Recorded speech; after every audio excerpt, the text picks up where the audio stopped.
resaka ny fandarana meteo manolotra ny arahaba toko klasy toko vavy dia ny alina izay malefaka no mamaritra ny toetry ny andro eto Madagasikara atao anatin'ny 3 andro avy ho amin'ny alakamisy 24 ny volana novambra 2024 amin'ny maraina dia andrahoana mety arahana orana tandrifin-drahona ny amin'ny morontsiraka Boyeny sy Sofia iny tahak'izay koa ny morontsiraka atsinanan'ny Madagasikara iray manontolo manomboka ny Savary mipakatra ny atsimo atsinanana andrahoana amin'ny tsitokotoko kosa ny ilany atsinanan'ny faritry ny avoatany fa ifadimby eo ny maloka sy ny mibalika ny any amin'ny faritra sisa ho amin'ny rapitsitolakandro izay anorana tandrifin-drahona ny avaratra atsinanan'ny Madagasikara any manomboka any Antalaha Analanjorofo ary mipaka any Toamasina anorana tandrifin-drahona mitsitokotoko mety arahakotroka kosa ny ilany andrefan'ny Madagasikara iray manontolo izany hoe ny amin'ny faritra avaratra andrefana avoany andrefana ny morontsiraka izay dia ny amin'ny ilany andrefan'ny avoatany ihany koa ary ny atitany ny faritra atsimo andrefan'ny nosika ifadimy ny rahona sy masoandro ny amin'ny faritra sisa mahakasika ny maripana indray dia tsy dia misy loatra ny fiovana misongadina ny ambony indrindra zao dia hitantsika ny any amin'ny tendro ny atsimon'ny Madagasikara iny ny tolakandro 5-telopolo hatramin'ny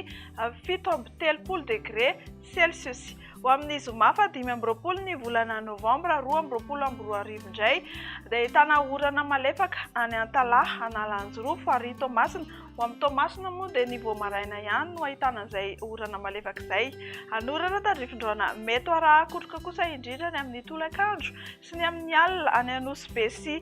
Samborano any ny faritra atsimo andrefana ary ny ilany andrefan'ny faritra Moronmania Hotomatsiatra sy Orombe ny ankoatr'izay dia ifandimby eo ny rahona sy ny masoandro somary misy fiakarankely ny taremarika ny maripana ho amin'izay andro ny zoma 5-20 ny volana novambra izay indrindra ny aty amin'ny faritry ny avoatany ny amin'ny tolakandro izao dia 5-20 hatramin'ny 7-20 degré Celsius ny any amin'ny morontsiraka atsinanana sy andrefana kosa dia mandina amin'ny 20 hatramin'ny 7-telopolo degré Celsius ho amin'ny sabotsy 20 ny volana novambra 2024 indray dia hitohy hatrany ny orana malefaka any avaratra atsinanan'ny Madagasikara any ny tontolo andro izany hoe ny distrikany Antalaha sy ny faritra Analanjorofo any Anosy Samborano any moa dia hitohy hatrany ihany koa ny orana tandrifin-drahona malefaka anorana tandrifin-drahona malefaka mety arahakotroka indrindra ny amin'ny tolakandro ny faritra anatiny ny amin'ny faritra atsimo andrefana sy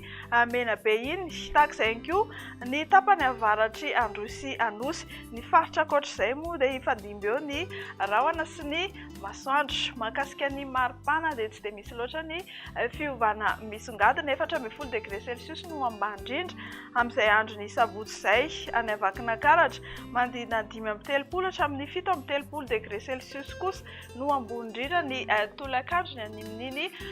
faritra andrefany Madagasikara iny dia izay aloha no mety eo azy narosantsika indray ho amin'ny tsy ala tia mamy fotoana anareo amin'ny manaraka veloma tompoko.